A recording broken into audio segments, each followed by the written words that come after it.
This is the Man in Black, here for the Roma Wine Company of Fresno, California, who tonight from Hollywood bring you as star Miss Nancy Kelly in the suspenseful narrative of a Hollywood working girl who, one rainy midnight, found death sitting beside her on the ride home.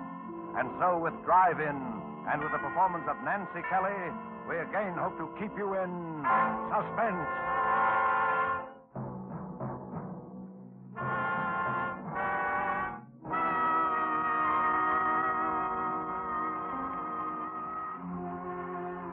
I wish I hadn't let Ruth talk me into serving that last car that came into the drive-in that rainy night.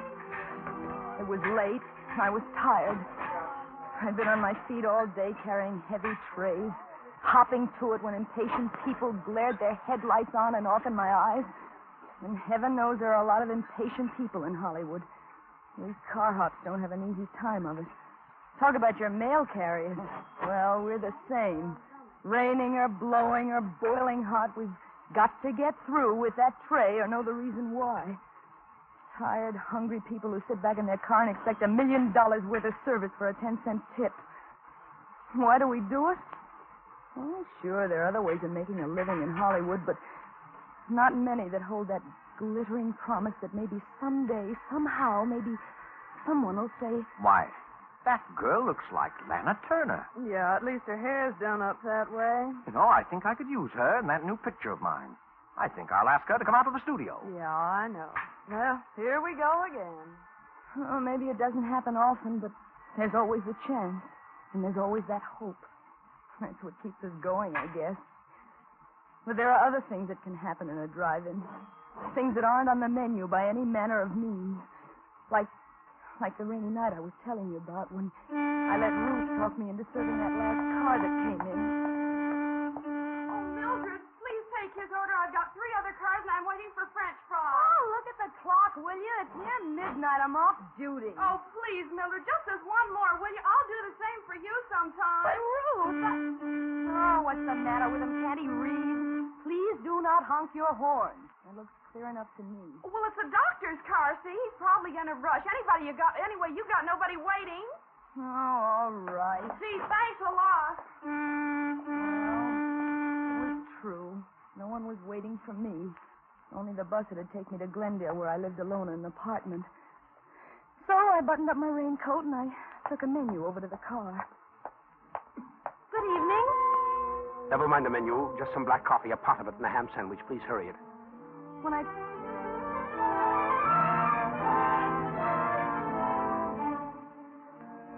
I took his order over to the car, the window was rolled up a little too far, and it interfered with the tray, so I reached in to wind it down.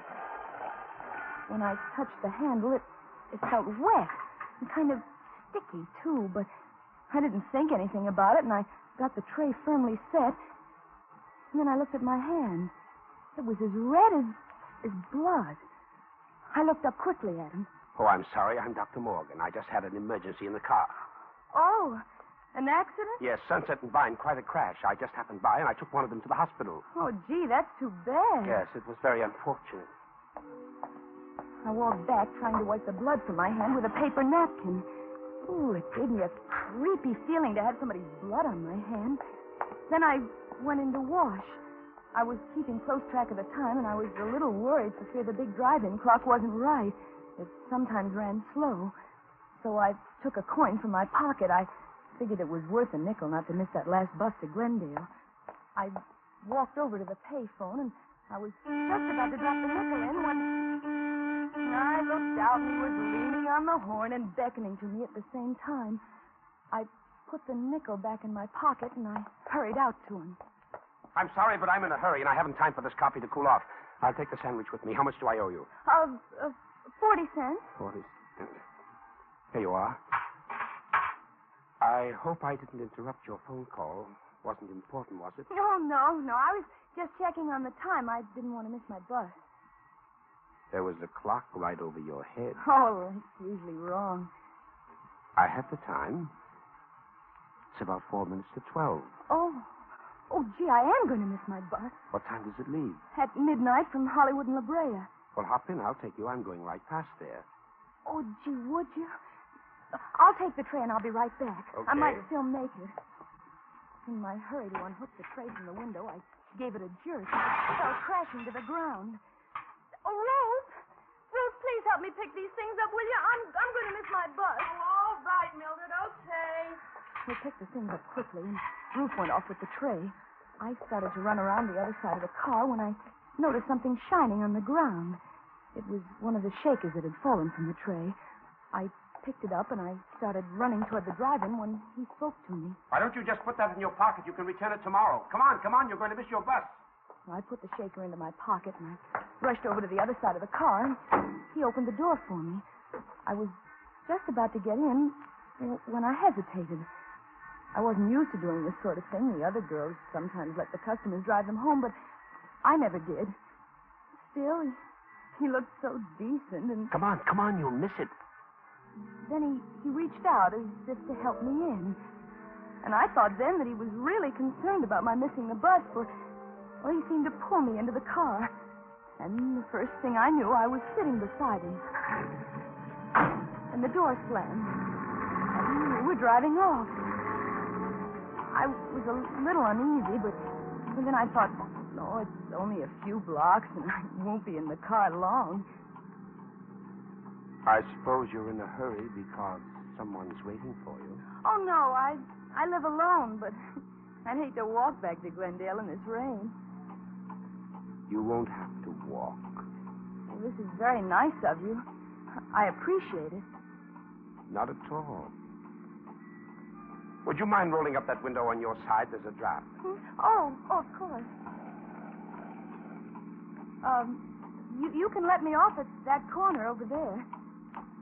All right. Anywhere along here will be all right. This is fine. Right over there by that stop sign. Well, you're going right through that stop signal. Am I? Yes. But I'll get over there by the other one. My bus. You're turning the wrong way. Am I? Yes. This goes up to Laurel Canyon. Does it?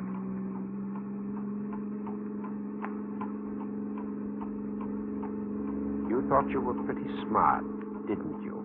I don't know what you mean. Please let me out of this car. You went right to the phone. You thought I wouldn't see you. But I was calling about the time. Honest, I was. The time? With that clock right over your head? Oh, but that clock's wrong sometimes. Besides, who would I call? Why should I call anyone about you? You were calling the police. Oh, no. Honest, I wasn't. Let me out of this car. You were going to catch a bus. You were going straight to the police. That's where you were going. But why should I go to the police?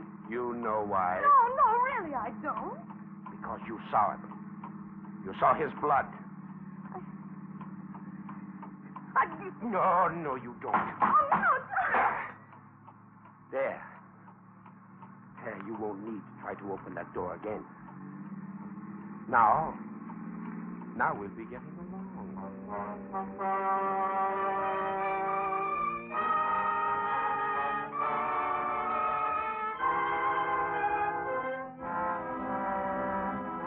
Tonight for Suspense, Roma Wines are bringing you as star Miss Nancy Kelly, whom you have heard in the prologue to Drive-In by Mel Dinelli and Muriel Roy Bolton. Tonight's tale of Suspense.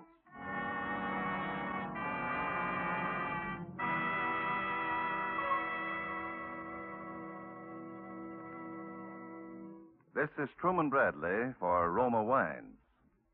Haven't you often realized that many of life's finest enjoyments are simple and moderate rather than the opposite? I give you the words of a high and well-loved authority, Miss Elsa Maxwell, international expert on smart entertaining and gracious living. Good hospitality is always simple, genuine, and moderate. That is why I often suggest enjoyment of delicious Roma Sauterne when you have friends in to dinner or with your everyday meals. Serve this delicate golden Sauterne well chilled with any food in any glasses you have. Special wine glasses are pretty, but not essential to the enjoyment of Roma wine. Now, what can I add to such charming good sense as that? Maybe just this. Roma Sauterne and all Roma wines are the best that California's magnificent sun-ripened grapes can provide, in glorious color, fragrance, and flavor, protected for you by the ancient wine skill of Roma's famed wineries. That's why Roma wines and Roma quality do not vary, never fall short, but are always enjoyable. Unchanging high quality gives tremendous popularity to Roma wines and makes low cost possible. Only pennies a glass. Remember, more Americans enjoy Roma than any other wines. R-O-M-A, Roma wines. And now it is with pleasure that we bring back to our soundstage Miss Nancy Kelly in Drive-In, a tale well calculated to keep you in suspense.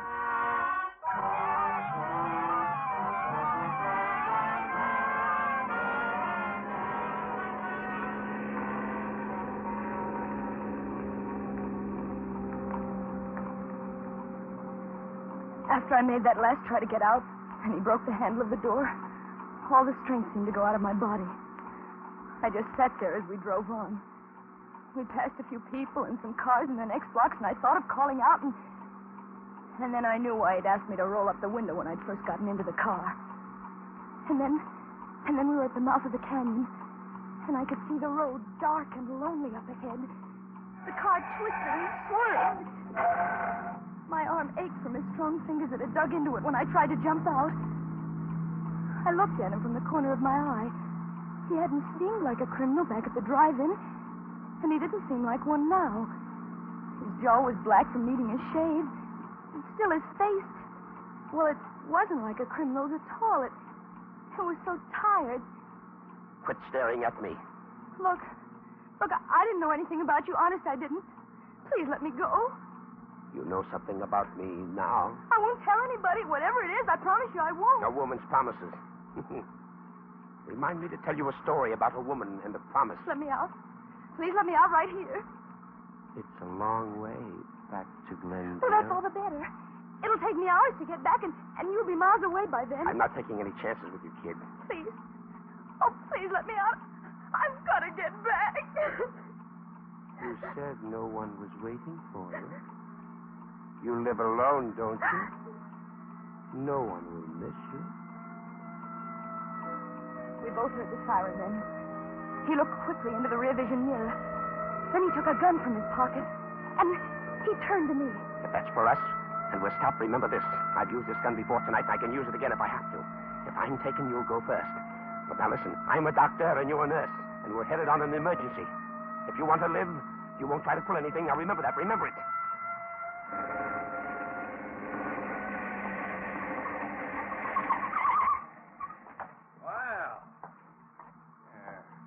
Awful fast for a wet night, aren't you? Followed you all the way up from Hollywood. I'm Dr. Morgan, and this is Nurse Johnson on an emergency call. See your identification. Well, let's see. He fumbled for his pocket with one hand, holding the gun to my ribs with the other. The motorcycle cop looked over at me. I thought for a moment that I could signal him with my eyes. But then I knew he wasn't looking at my face. He was looking down at my white starched blouse, which he could see under my raincoat.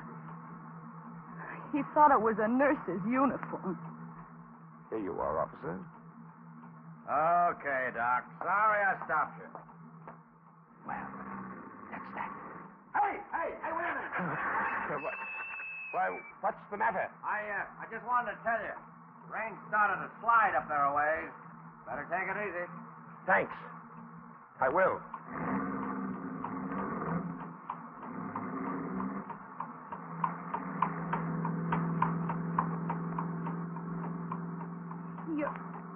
You're not Dr. Morgan, are you? What do you think?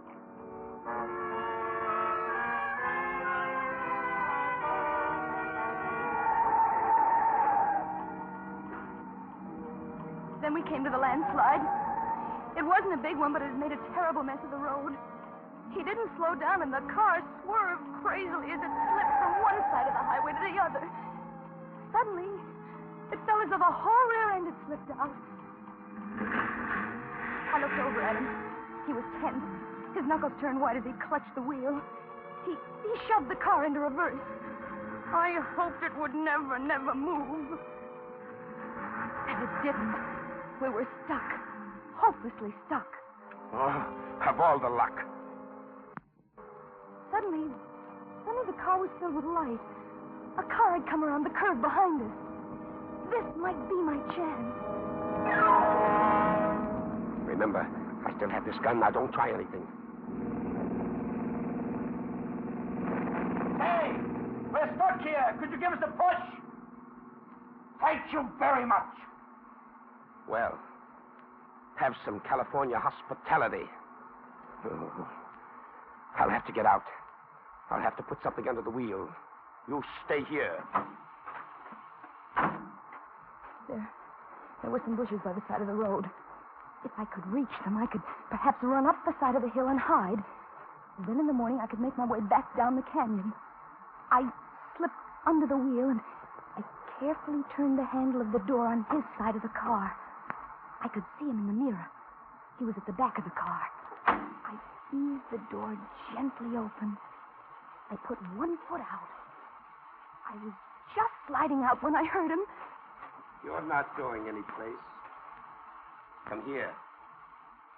Give me that raincoat. Why? I need something dry to stuff under this wheel. Oh, but You won't be needing it. I hesitated a moment, but he practically ripped it off my back. He wound it into a ball, and bending down, he stuffed it under the wheel. The gun. It stuck out of his back pocket. If I could get it, if I could lay my hands on it. I held my breath, and I reached out. It seemed so far. But I finally touched it, and then I snatched it from his pocket swiftly. Give me that gun. I'm going. You can't stop me now. Can't I? No. No, you stay right where you are. I won't hurt you. All I want is to get home. I'm going, but if you follow me, You're what? I'll kill you. I don't think you will. Oh, yes, I will. You think I'm afraid? Aren't you? No. No, I don't care what happens to you. You're a murderer. You killed somebody. I thought you didn't know anything about I didn't, but I do now, and I'm going to tell the police. Stay where you are. No. No, I'm not afraid. I'll shoot. It's too bad I used up all of those tonight. You could have filled me full of holes. Give me that gun. Now get in the car.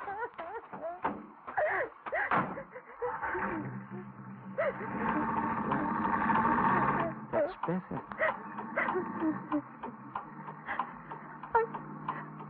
Are you going to kill me? What do you think?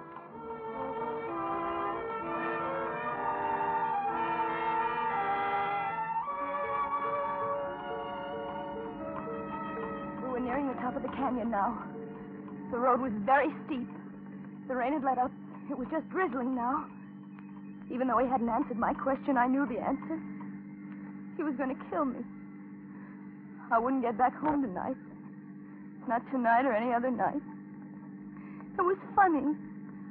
I sometimes used to hate that little apartment of mine where nothing ever happened. But tonight...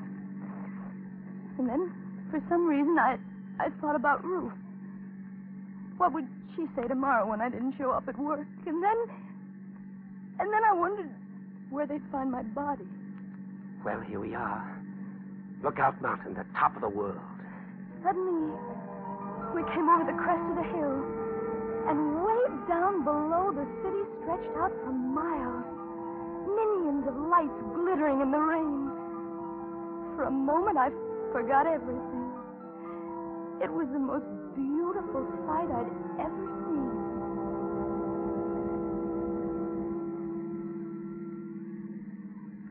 Ever been up here before? No. It's nice, isn't it? Oh, yes. I used to come up here with a girl once. We used to sit and talk for hours. Come on. We'll get a better view if we get out. I knew it was foolish to argue, so I followed him. But as he walked over towards the edge, I became frightened. It was such a steep drop. Well, come on. I'm afraid to get so close to the edge. You won't fall. Look. Los Angeles over there. That bright line of lights is Western Avenue. I went to school somewhere along in there. I used to get into all sorts of trouble at school. But I got by. I managed. And everyone said I'd grow out of it. And over that way, towards the ocean, that's Westwood. That's where she lived. This girl I was telling you about. That was the best part of my life, I guess. That's when they said marriage and a wife would straighten me out. Marriage and a wife would straighten me out in Westwood, they said. Does your wife still live there? No. She's dead. Oh, I'm sorry. You needn't be. I killed her. Oh, why? Because she couldn't keep her promises. Did you kill her tonight? No. A long time ago. The jury said I was insane. But I think it was the sanest thing I ever did. They put me in an asylum. Do you know what it's like being locked up year after year when you know there's nothing wrong with you? No. It isn't good. If you'd do anything to get out, anything. I knew if I could keep him talking, maybe a car would come along. Maybe something would happen. It was my only chance. What are you thinking about? You killed someone else tonight, didn't you? Yes. Dr. Morgan? Yes. He was one of the men who thought I was insane. Why did you do it? I wanted his car to get away in. I didn't want to be locked up anymore. Oh, but they'll catch you. No. No, they won't find the doctor for several days. I saw to that. But how can you be so sure? I do things thoroughly. What are you going to do now? First, I'm going to... Oh. Then I guess I'll go south. I knew what he meant by that pause.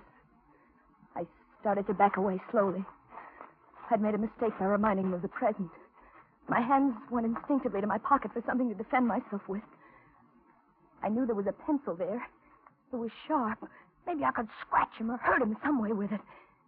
But when I reached for it, I felt something else instead. Something cold and hard.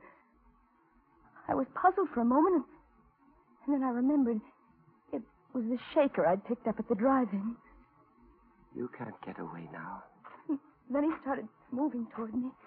Me with only a pencil and a shaker to defend myself with. It's too bad I came into that drive-in tonight. Why did you? Because I was hungry. Because I hadn't eaten for a long time. Weren't you afraid someone would see you? No alarm had gone out. How did you know? I knew. Oh, I'm sorry. If only you hadn't rolled that window down. If you're sorry, why don't you let me go? It's too late. What's that? A car was coming over the top of the hill. With a sudden movement, his arms were about me in a tight embrace. I started to scream, but suddenly his lips closed over mine. Pushing my head back roughly, he kissed me. I could scarcely breathe, and I felt the car's headlights on us like a spotlight. Well, just look at this view, will you? You know, I'll have to do this in a picture sometime. Can't you see we're interrupting something? Drive on, will you? Where? Oh, in all this rain. You'd think people would have more sense. Come on. He held me a moment longer, and when the car had gone, he released me. My pencil had fallen to the ground, and I was left with only the shaker in my hand. I fingered it nervously, and then I felt the top coming off. I felt the contents spilling into my hand. What have you got in your hand? Nothing? Give it to me. No. Give it to me! He grabbed my wrist, and he pulled me toward him.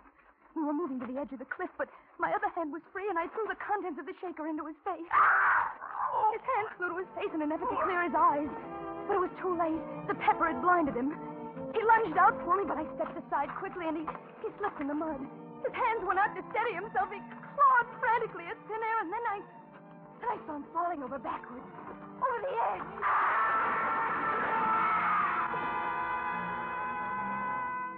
my strength gave away, and I felt myself sinking down to the ground.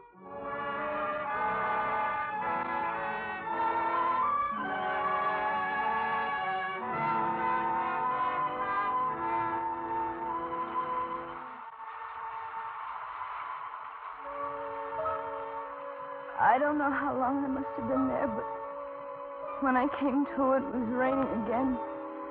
I was soaked to the skin, and there was mud caked in my hair. And there was no one in sight. The lights of Los Angeles stretched out in a pattern peacefully below, and I knew that somewhere at the foot of those hills was Glendale and my apartment. I rose slowly to my feet, and I started back toward the road. And somehow, everything that had happened seemed unreal, like a dream. Everything except the way he'd kissed me to keep me from crying out.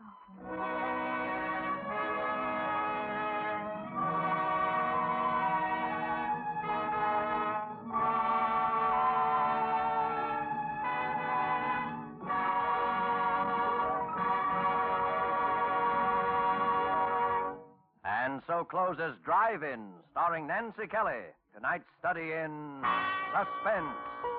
Suspense is produced, edited, and directed by William Spear. We are sometimes asked, why does Miss Elsa Maxwell always say it is smart to serve Roma wine? Her explanation is simple. It is smart to serve Roma wine, first of all, because Roma wines are so delicious, so good with food or any time. It is smart further because Roma wine affords simple pleasure, enjoyment that is truly moderate. Finally, it is smart because it is such an easy and inexpensive addition to hospitality and everyday living. Yes, in every way, it is smart to serve and enjoy Roma wines. They are California's finest, always good, unvaryingly fine in flavor and quality. And remember, the cost is only pennies a glass. More Americans enjoy Roma than any other wines. Roma, R-O-M-A, Roma wines. Nancy Kelly appeared through the courtesy of RKO and will soon be seen in their production, Betrayal from the East. The part of the man was played by Wally Mayer. Next Thursday, same time, we will have an unusual program for you that you won't want to miss. It will bring you, in his first appearance as a dramatic actor, Mr. Frank Sinatra. And appearing with Mr. Sinatra will be that incomparable actress, Miss Agnes Moorehead. Don't miss them next week on Suspense. Presented by Roma Wines, R-O-M-A, made in California for enjoyment throughout the world. This is CBS, the Columbia Broadcasting System.